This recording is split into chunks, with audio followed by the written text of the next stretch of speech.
The sky above New Geneva was perfect blue. Three suns hung in the morning sky, casting gentle shadows across the festival grounds. Children ran between colorful tents, their laughter mixing with music that played from speakers hidden among the trees. Parents watched with tired smiles, holding drinks and talking about nothing important. It was the festival of first steps, the day when humanity celebrated the children who would grow up on worlds far from Earth. Ambassador Helena Vasquez remembered bringing her own daughter to this festival 20 years ago. Now that daughter had children of her own, and they were somewhere in this crowd, probably eating too much candy and begging for toys. Helena smiled at the thought as she prepared for her transport to the Galactic Council meeting. "Ambassador, your shuttle is ready," her assistant called. Helena took one last look at the festival. 400,000 people had gathered on the Great Plains outside the capital city. Most of them were families. Most of them were children. She could hear them singing the old Earth songs that humans always sang at gatherings like this. She never saw them again. The Varaxian fleet emerged from hyperspace without warning. 12 massive warships appeared in the sky like dark clouds blocking the suns. The people below looked up in confusion. The Varaxians had no business in this system. They were competitors with humanity, yes, but not enemies. Not yet. The bombardment began 18 seconds after the ships arrived. Plasma fire rained down on the festival grounds. The first strikes hit the center of the gathering, where the main stage had been set up for the children's choir performance. The sound of singing turned to screaming in an instant. Parents grabbed their children and ran, but there was nowhere to run. The Varaxian ships moved in a careful pattern, their targeting computers ensuring that no section of the festival went untouched. Helena's shuttle had just cleared the atmosphere when the attack began. She watched through the viewport as fire consumed the land below. She tried to contact the surface, but all communications had gone dead. She tried to contact the orbital defense platforms, but they had been destroyed in the first seconds of the attack. The Varaxians had planned this carefully. The bombardment lasted 18 minutes. When it ended, the Varaxian fleet jumped back into hyperspace without a single transmission, without a single demand, without a single explanation. They had done what they came to do and saw no reason to stay. Where 400,000 people had gathered to celebrate life, there was now only ash and silence. Helena's shuttle turned back toward the surface, but there was nothing to return to. The rescue teams that arrived hours later found no survivors. The Varaxians had used weapons designed to ensure complete destruction. They had not come to conquer or capture. They had come to send a message. The news reached Earth within hours. It spread across human space like a wave of cold water. People stopped what they were doing and stared at screens showing images of the destruction. They read the names of the dead as they scrolled past. Too many names to comprehend. They saw the pictures of the children who had been playing just hours before. And then came the Varaxian announcement. The Varaxian Dominion released a statement claiming responsibility for the attack. They called it a necessary correction of human expansion into territories the Varaxians considered their own. They expected humanity to respond by withdrawing from 3 contested star systems. They expected negotiations and eventual surrender of the disputed areas. They had calculated, based on 2 centuries of human behavior, that humans would choose peace over conflict. They had made a terrible mistake. Helena Vasquez stood in the great chamber of the Galactic Council, surrounded by representatives of 100 different species. The Varaxian ambassador, a tall creature with gray skin and too many eyes, was speaking with confidence about the new reality of galactic politics. He explained that humanity had overextended itself and that the Dominion had simply reminded them of their place. The other species watched carefully. Some of them had similar thoughts about humanity. The humans were soft, they believed, good at medicine and teaching and building, but not suited for the harsh realities of galactic competition. Perhaps the Varaxians had done what others had been too cautious to do. Helena waited until the Varaxian finished speaking. Then she stood and the chamber went quiet. 400,000 people, she said. Her voice was steady. Including 150,000 children, my grandchildren among them. The Varaxian ambassador showed no reaction. "Regrettable casualties of political necessity," he said. "Humanity should have respected our territorial claims. You forced our hand." Helena looked at him for a long moment. The other ambassadors noticed something strange.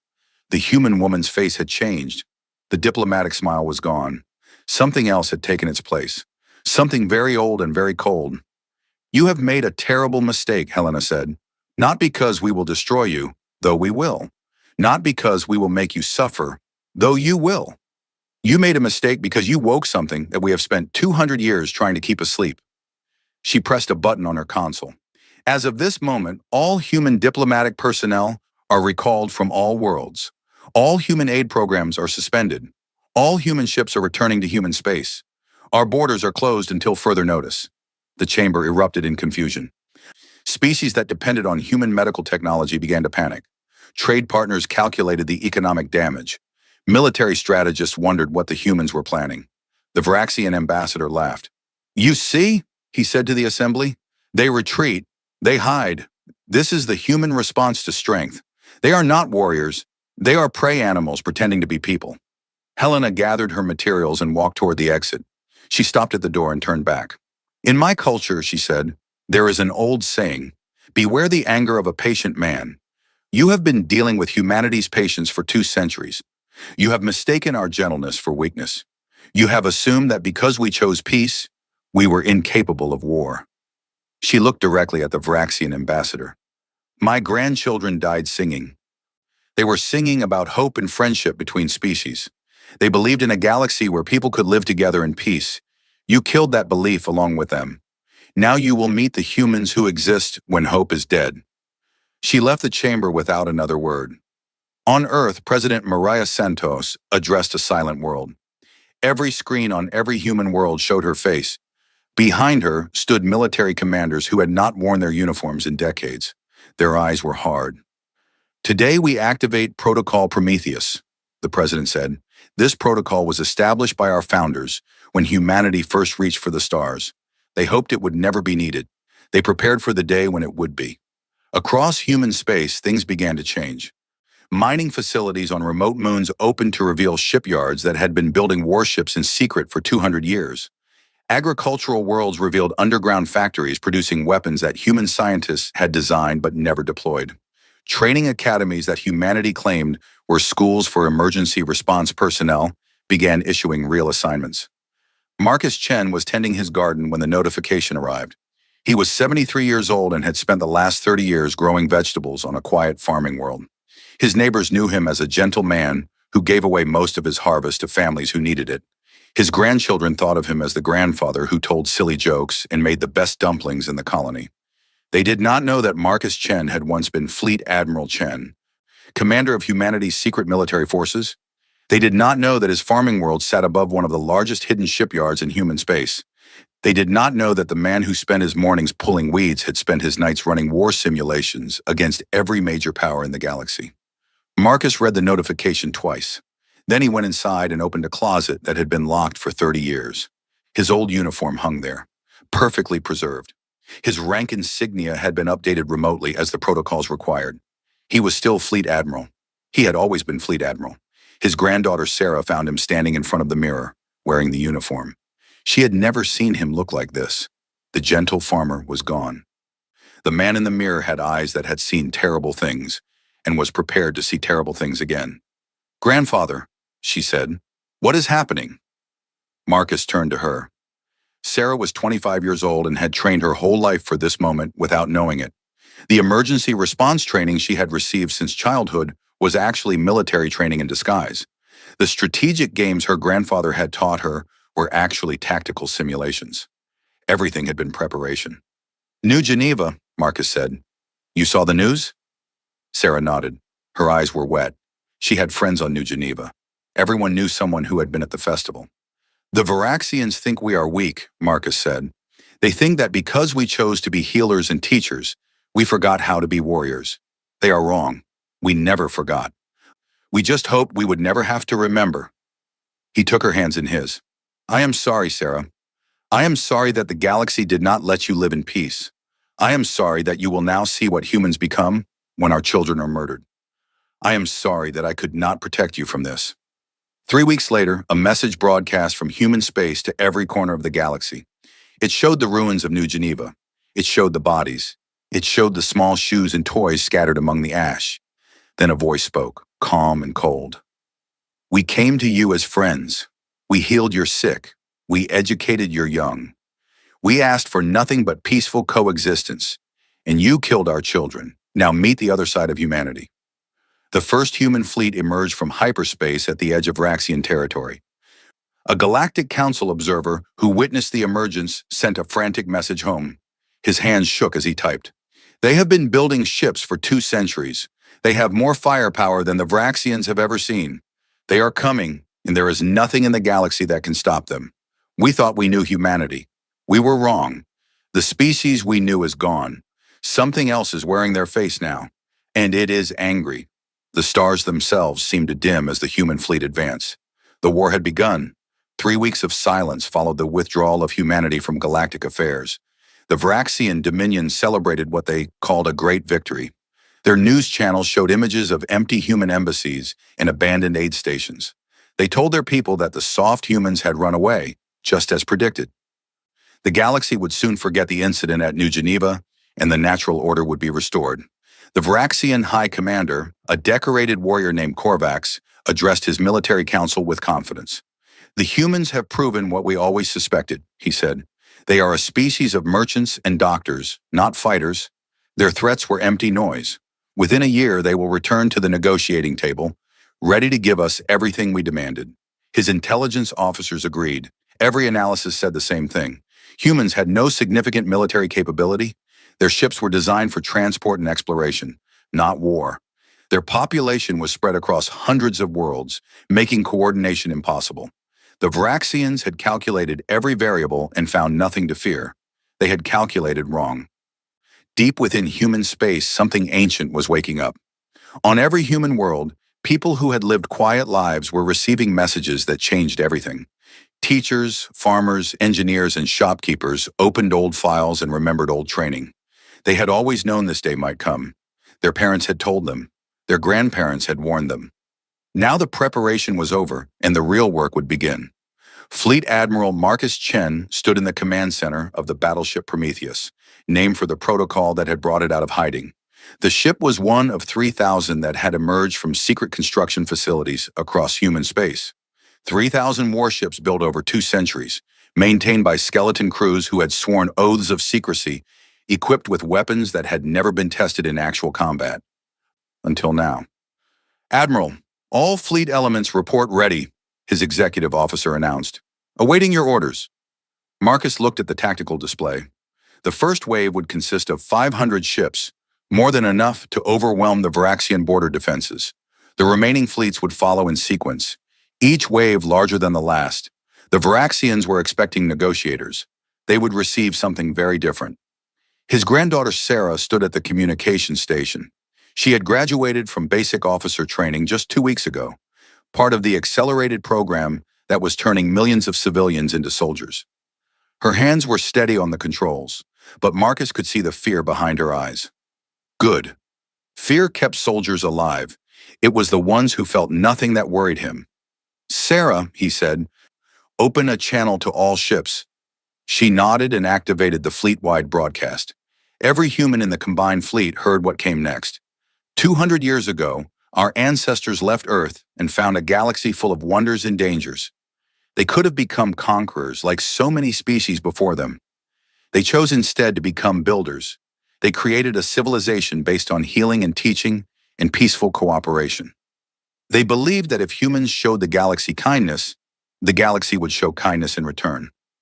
Marcus paused, letting the silence speak for itself.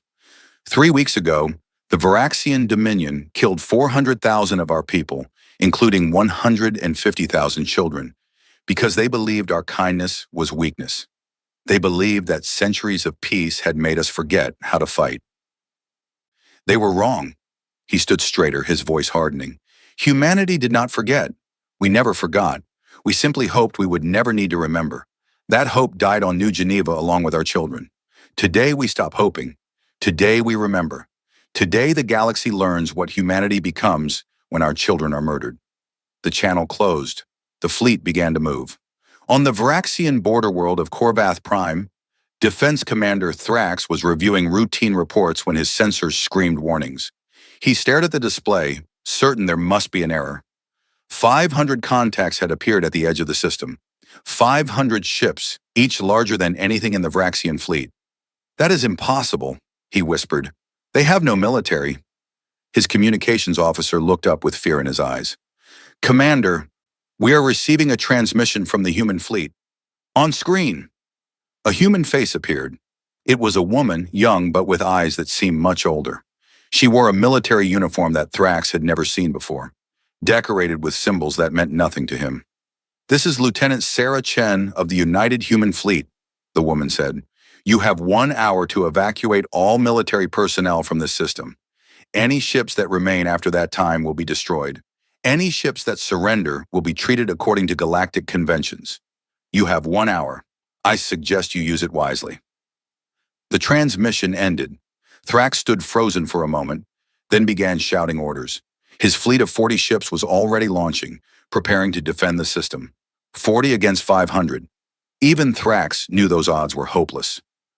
He sent a desperate message to the Vraxian High Command. Human fleet has entered Korvath system. Request immediate reinforcement. This is not a raid. This is an invasion. The response from High Command came 20 minutes later.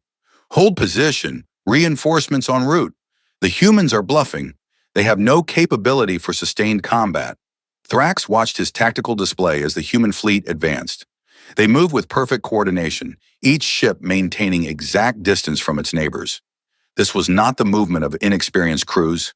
This was the movement of forces that had trained for decades. When the hour expired, Thrax gave the order to attack. His 40 ships charged toward the human line, weapons blazing. The humans did not respond at first. They simply absorbed the incoming fire with shields that glowed bright blue but did not fail. Then they returned fire. The battle lasted 12 minutes. 12 minutes to destroy 38 Vraxian warships. 2 ships had surrendered and were taken intact. Thrax himself died on the bridge of his flagship, still trying to understand how everything had gone so wrong. News of the Korvath defeat reached the Vraxian homeworld within hours. High Commander Korvax dismissed it as an ambush, a lucky strike against an unprepared garrison. He ordered the main battle fleet to assemble and crush the human invaders. He did not know that similar battles were happening on every border world. He did not know that human fleets were emerging at dozens of points along Vraxian space. He did not know that the species he had dismissed as weak was systematically dismantling his empire's defenses like a surgeon removing a tumor. On Earth, President Santos monitored the campaign from the Global Command Center. Casualty reports scrolled across her screens. Human losses were minimal. Vraxian losses were catastrophic. The war was proceeding exactly as the simulations had predicted. A message arrived from Ambassador Helena Vasquez, who had rejoined the Galactic Council to observe their reactions.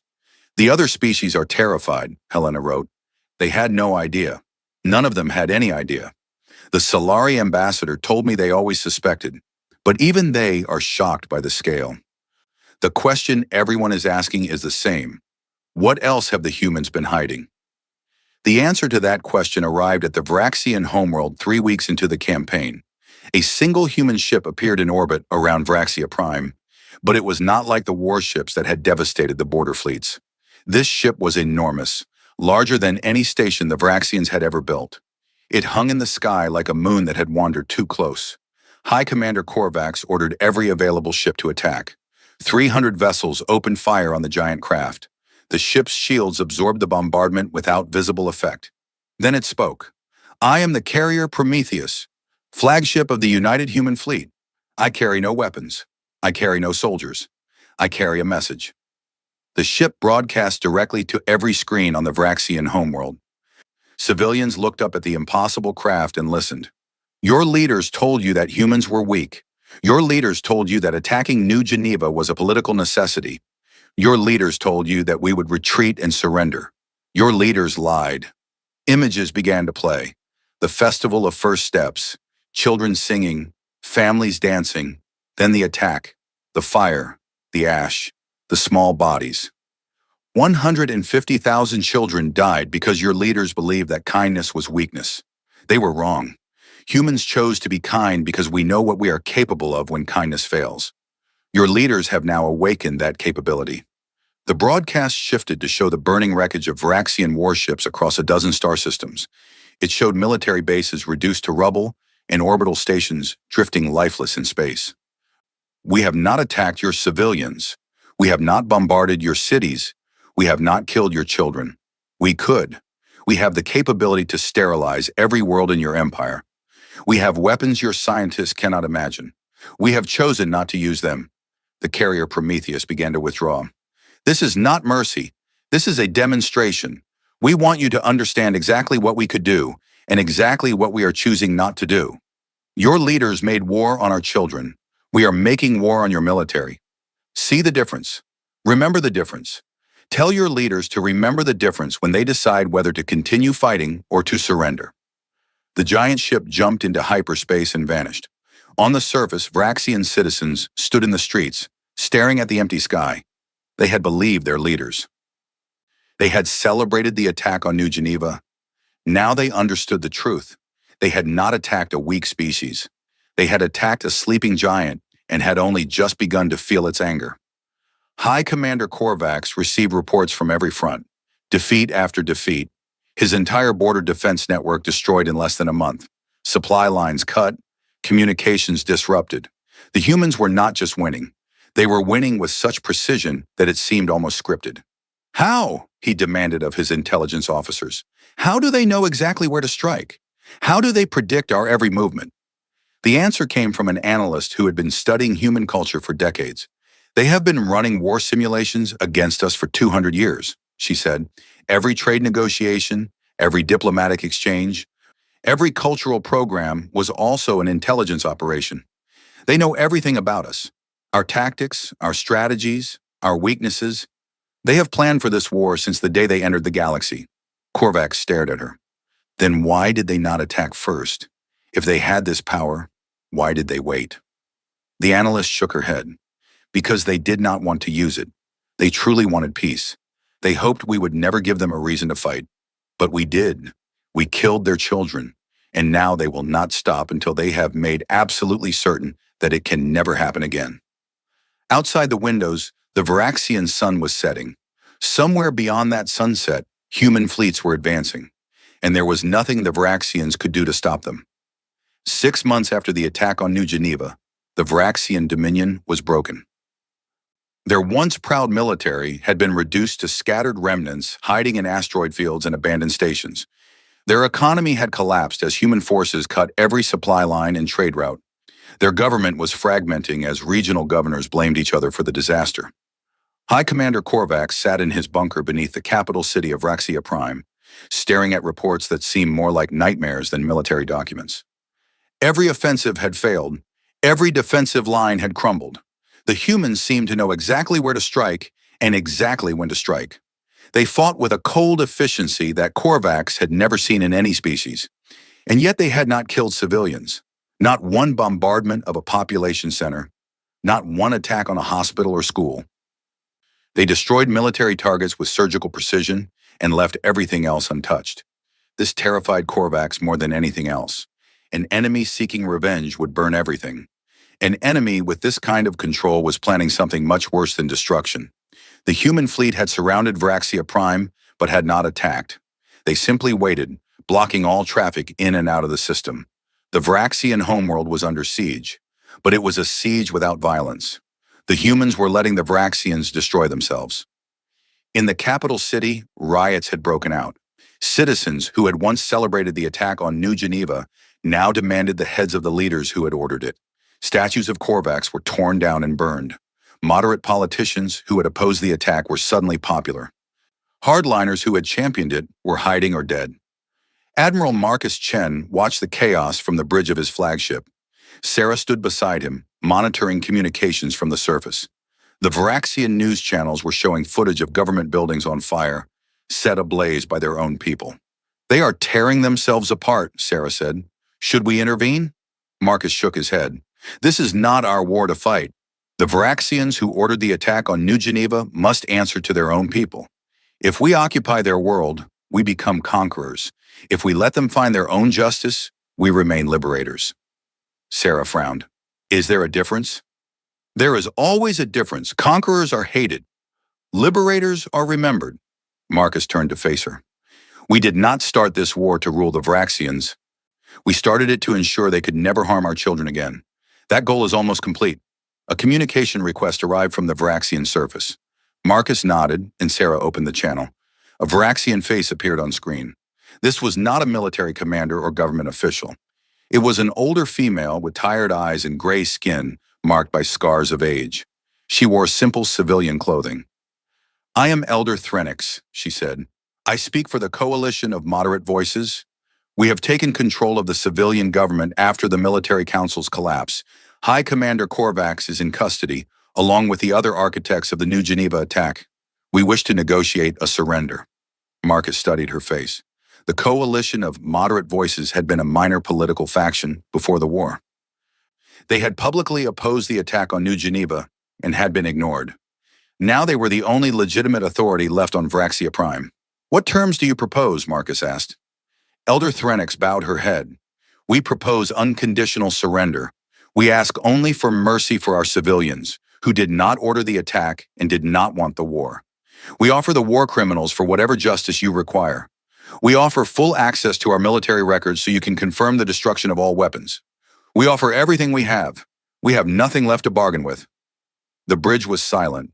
Officers who had lost friends and family at New Geneva watched the screen with hard eyes. Some wanted vengeance. Some wanted the Varaxians to suffer as they had suffered. The desire was understandable. Marcus took a long breath. "Elder Threnix, humanity accepts your surrender. We will not occupy your world. We will not harm your civilians. We will not demand reparations that would destroy your economy. But we will require 3 things." The elder waited, her expression guarded. "First, the individuals who planned and ordered the attack on New Geneva will stand trial before an interspecies tribunal. This trial will be public. Every species in the galaxy will see the evidence of what was done and why." Threnix nodded. "This is fair." "Second, your military will be dismantled completely. You will retain only defensive forces sufficient to protect your homeworld from pirates and natural disasters. You will have no capability to project force beyond your own system for at least 1 generation." Threnix winced but nodded again. "This is harsh but understandable." "Third, you will participate in a cultural exchange program with humanity. Your young people will learn our history. Our young people will learn yours. We will work together to ensure that both our species understand how this war began and why it must never happen again." The elder looked confused. "You want us to teach your children?" "I want our children to know you as people, not as monsters. And I want your children to know us as people, not as conquerors. The greatest protection against future wars is understanding.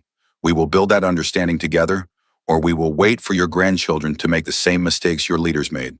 Threnix stared at him for a long moment. Then she began to weep. "We expected destruction," she said. "We expected our cities to burn and our people to die. We expected you to be like us, only stronger. But you are not like us at all, are you?" Marcus shook his head. "We are exactly like you. That is what frightens us. Humans have committed atrocities throughout our history. We have burned cities and murdered children and destroyed civilizations.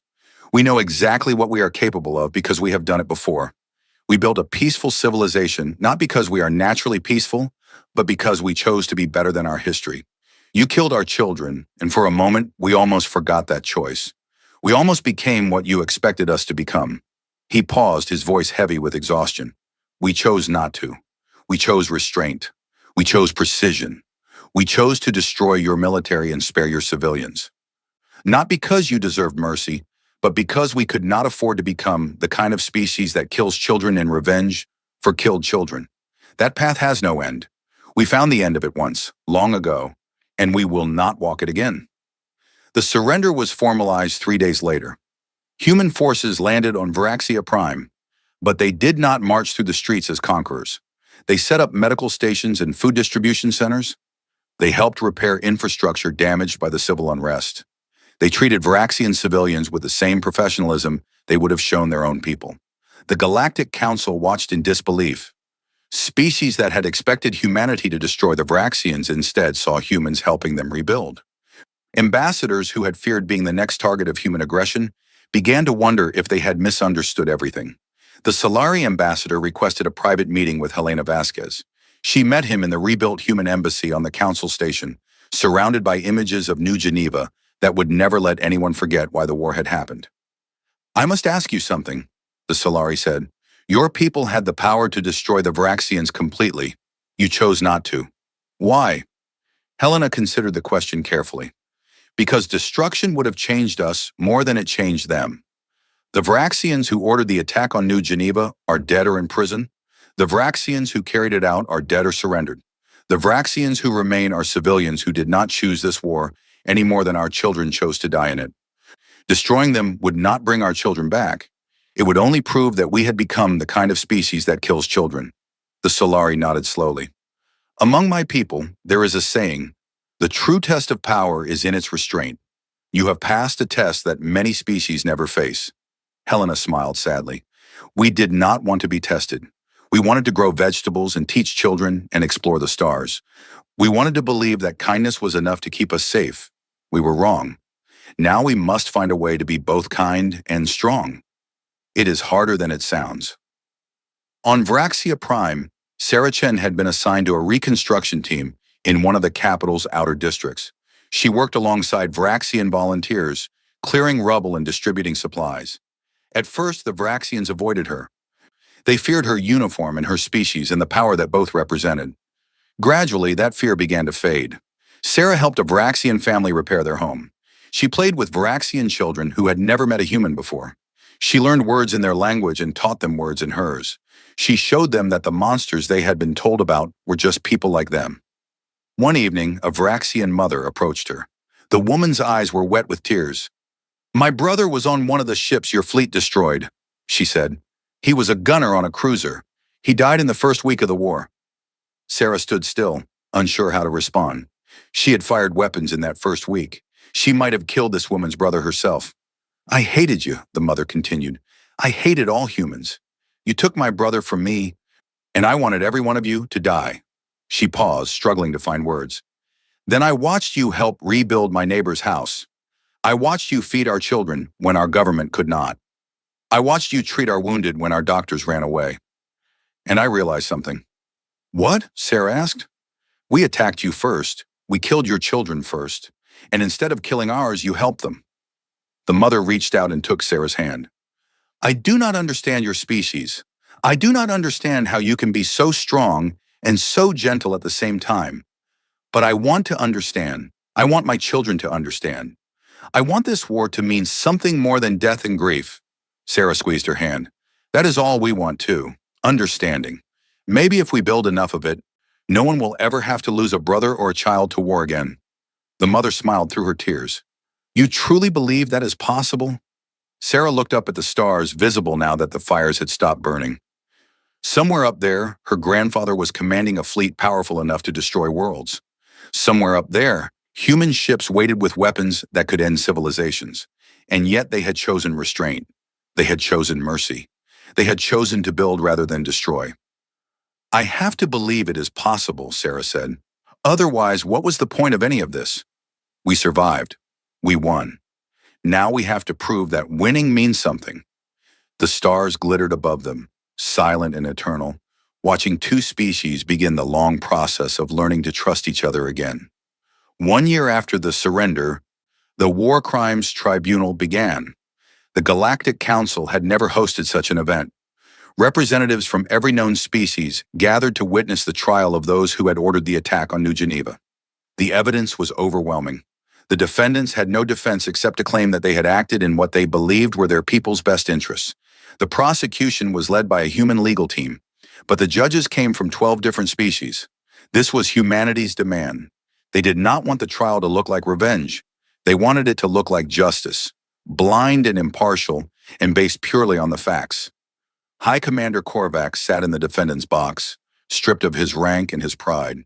He had led armies that conquered star systems. Now he sat in chains while aliens debated his fate. His expression was empty, as if he had already accepted whatever judgment would come. The trial lasted 3 months. Every piece of evidence was examined. Every witness was heard. The defendants were given every opportunity to explain their actions. When the verdict finally came, no one was surprised. Guilty on all counts. Crimes against sentient beings, deliberate targeting of civilians, mass murder of children. The sentences varied from life imprisonment to execution, depending on each defendant's level of involvement. Korvax was sentenced to death. He accepted the verdict without emotion. His last words, was spoken to the assembled gallery, were unexpected. "I believe that humans were weak," he said. "I believe that attacking them would bring my people glory and territory. I was wrong. I was wrong about everything. Humans are not weak. They are the strongest species in this galaxy, not because of their weapons, but because of their restraint. They could have killed every Vraxian alive. They chose not to. I have no such restraint. That is why I am here, and that is why they are not." He turned to face the human delegation. "I killed your children because I thought it would make you afraid. Instead, it made you terrible. And even in your terribleness, you were more merciful than I could ever be. I do not understand your species. I do not think I ever will. But I know now that the galaxy belongs to you, not because you conquered it, but because you earned it." The execution was carried out the following day. It was not broadcast. Humanity had no interest in spectacle. Justice had been served. That was enough. The tribunal's conclusion marked the beginning of a new phase in galactic history. The evidence presented during the trial had revealed the full extent of humanity's hidden power. Every species now knew that the gentle humans they had traded with and learned from had been secretly building one of the most powerful military forces ever assembled. They had lied for 2 centuries, and they had lied convincingly. Some species were angry. They felt betrayed by humans who had presented themselves as peaceful while preparing for war.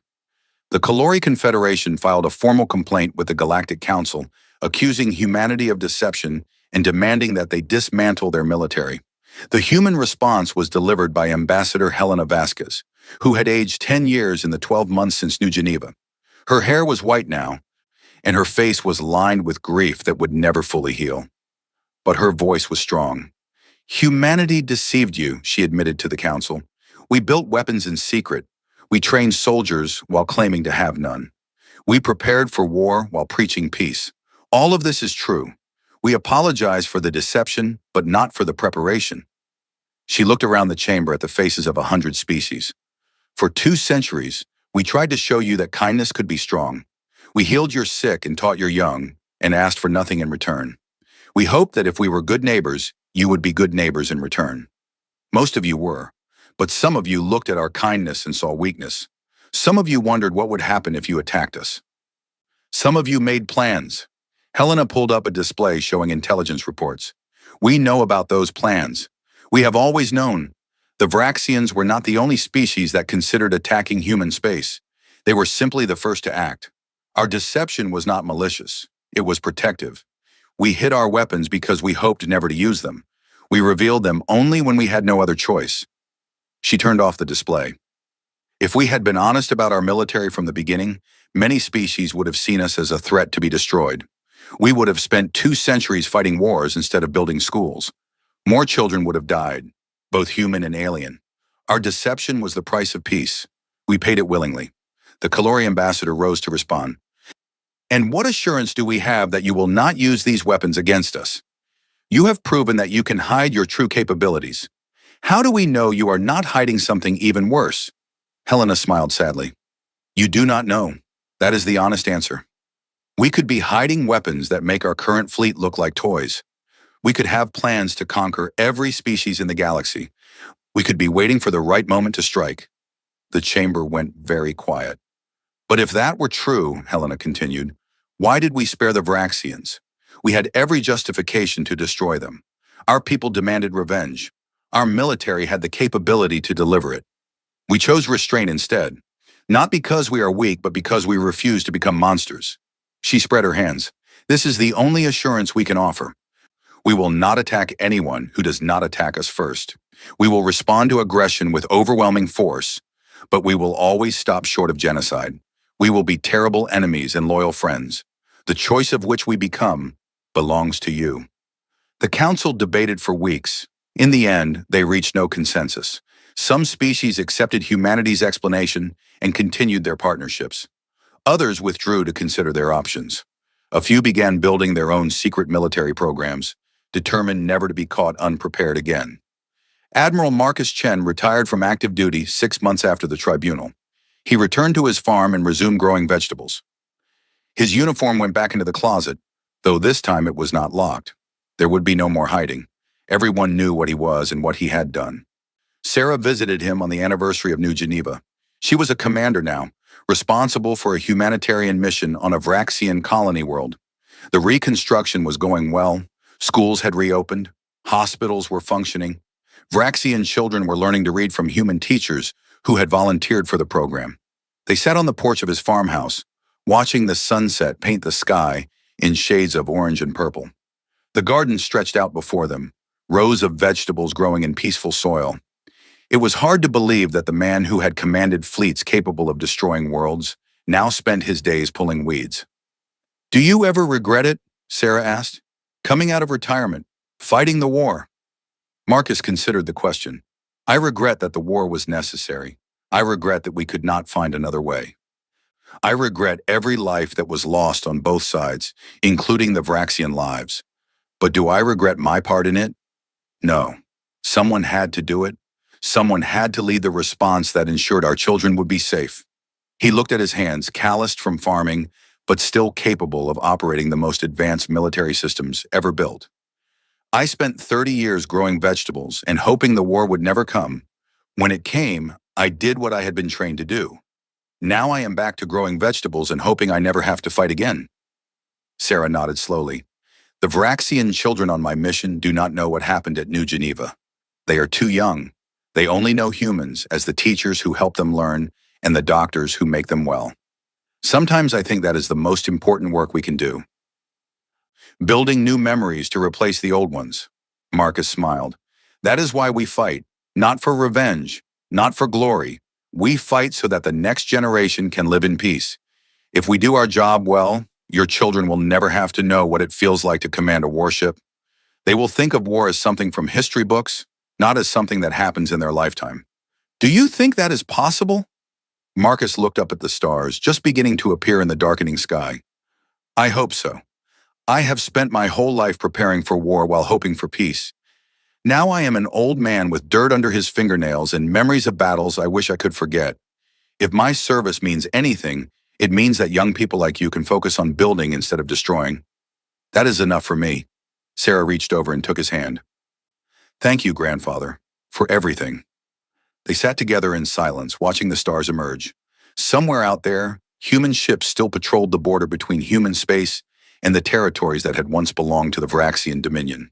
Somewhere out there, diplomats were negotiating new treaties and establishing new relationships. Somewhere out there, the galaxy was slowly coming to terms with the reality of human power. But here on this quiet farm, an old warrior and his granddaughter simply watched the sunset and allowed themselves to hope that the darkness they had fought would never return. The night deepened around them, peaceful and still. In the morning, Sarah would return to her mission, and Marcus would return to his garden. The work of healing would continue one day at a time, one generation at a time. That was the human way. That had always been the human way. Even in darkness, they planted seeds and waited for the light. 5 years had passed since the attack on New Geneva. The galaxy had changed in ways that no one could have predicted.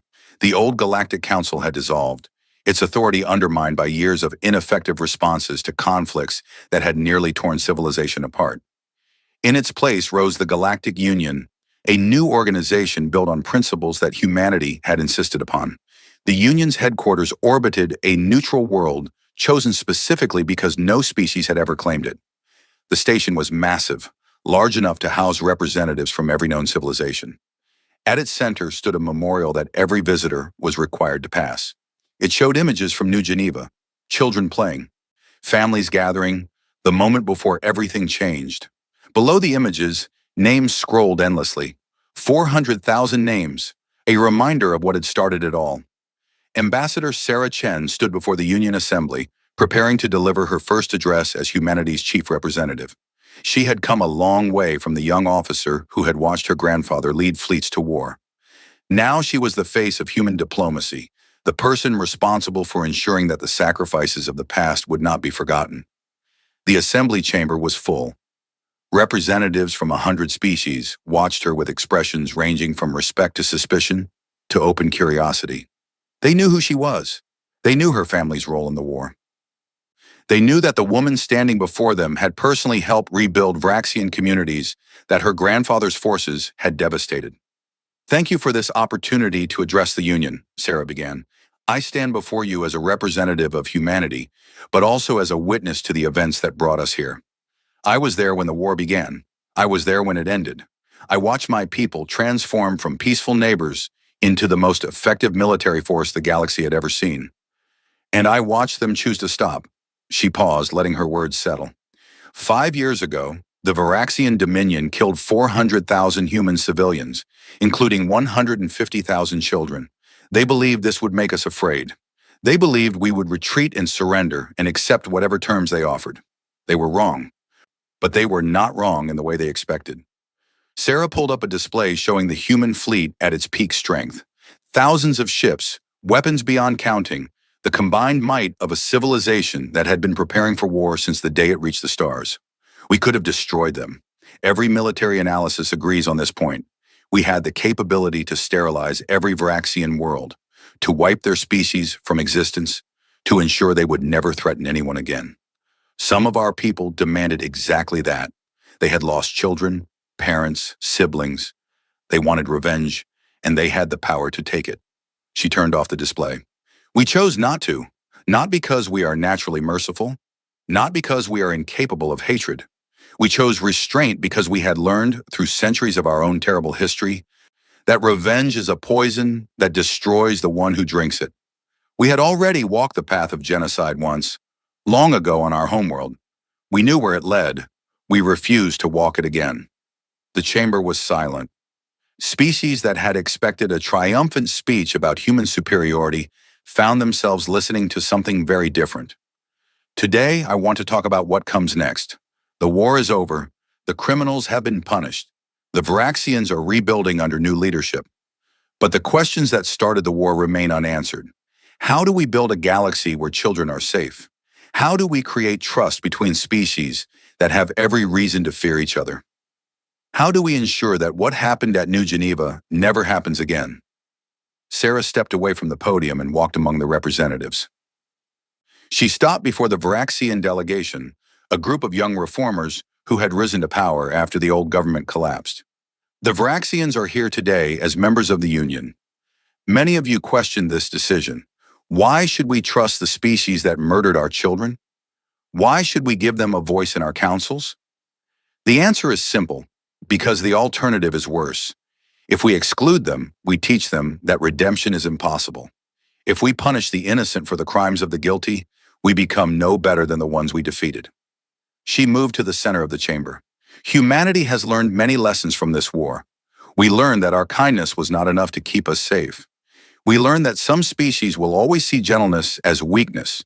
We learned that peace must be protected by strength, even if that strength is never used.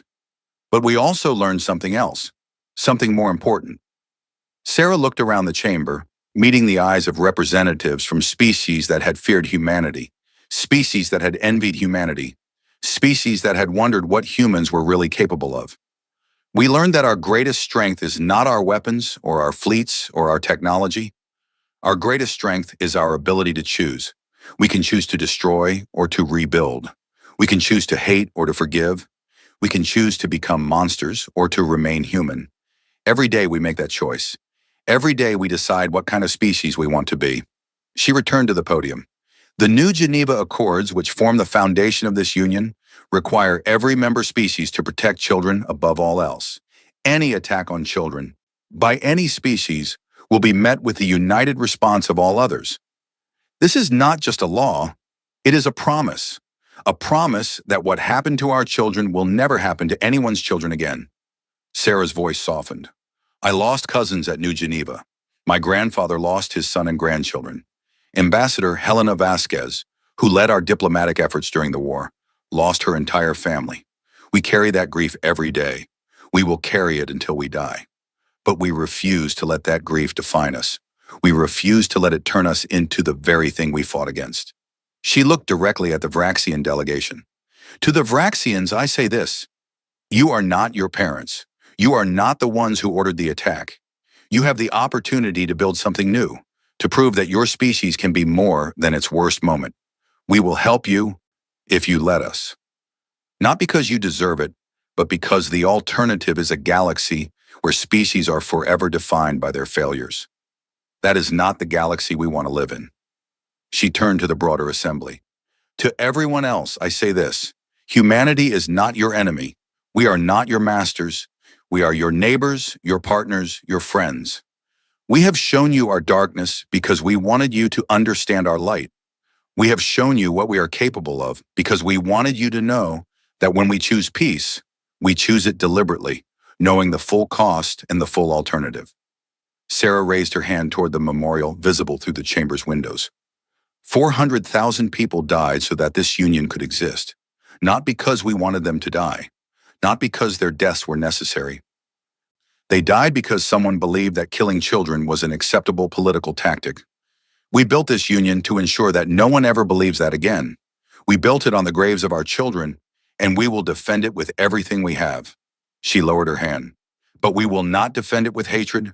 We will not defend it with revenge.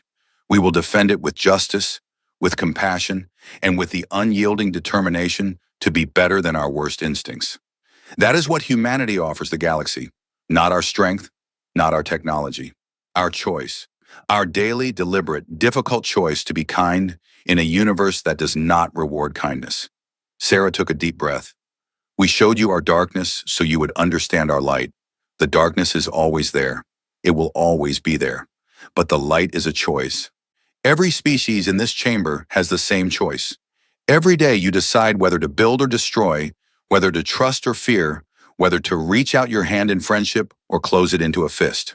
She smiled, and for a moment she looked like the young officer she had once been, full of hope despite everything she had seen.